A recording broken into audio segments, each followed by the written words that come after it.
ایک چوڑیاں بیچنے والی کو مجھ سے پیار ہو گیا۔ اس کی کیا کمال محبت تھی۔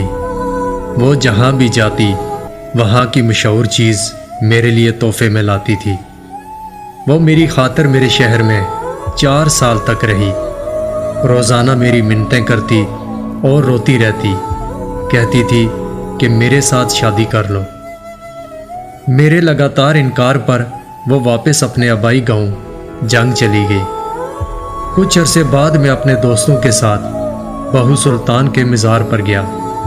میں ادھر مزار کے باہر کھڑا تھا کہ پیچھے سے کسی نے میرا بازو پکڑا۔ میں نے دیکھا تو وہی چوڑیاں بیچنے والی تھی۔ خوشی کے مارے وہ کہنے لگی کہ میری دعا رنگ لے آئی، تم سے ملاقات ہو گئی۔ میں جب بھی دربار پر آتی تھی تو تجھے ہی مانگتی تھی، اب تیرے لیے بیٹھی ہوں، شادی نہیں کی۔ پھر اس کی آنکھوں میں آنسو آ گئے۔ کہنے لگی، بھیک مانگنا، چوڑیاں بیچنا میرا قصور تو نہیں ہے، یہ تو سب میری قسمت کا اور میرے نصیب کا قصور ہے، تو سزا مجھے کیوں مل رہی ہے؟ وہ سب کے سامنے میرے گلے لگ کر رونے لگ گئی۔ کہنے لگی کہ بس ایک دفعہ میرے ساتھ میرے گھر چلو۔ اس نے میرے پاؤں پکڑ لیے۔ سب لوگ دیکھ رہے تھے، لوگوں کا مجمع لگ گیا۔ دوستوں نے بولا کہ چلو جاؤ ایک دفعہ ہو آتے ہیں۔ میں نے ہاں کر دی تو وہ بھاگ کر گاڑی میں بیٹھ گئی۔ اس کا گھر 50 کلومیٹر دور تھا۔ سارے راستے وہ بہت خوش تھی۔ ہم اس کے گاؤں پہنچ گئے۔ وہاں سب گھر کچے تھے، لیکن صفائی پکے گھروں سے بھی زیادہ تھی۔ سب لوگ مجھے عجیب نظروں سے دیکھ رہے تھے۔ ہم ان کے گھر پہنچے تو اس کی سب سہیلیاں جمع ہو گئیں۔ پھر اس نے ہمارے لیے کیا مزے کا کھانا بنایا۔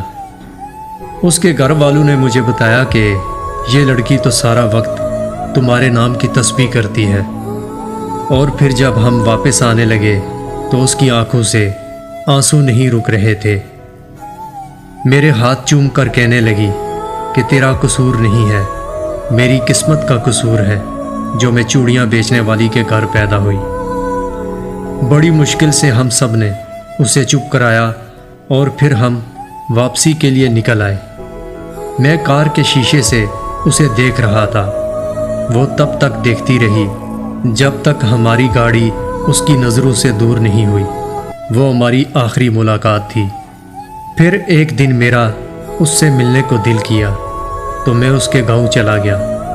اس کے گھر والوں نے بتایا کہ تمہارے جانے کے بعد وہ بہت بیمار رہنے لگی تھی، کھانا پینا سب چھوڑ گئی تھی اور ایک دن اس کی موت ہو گئی۔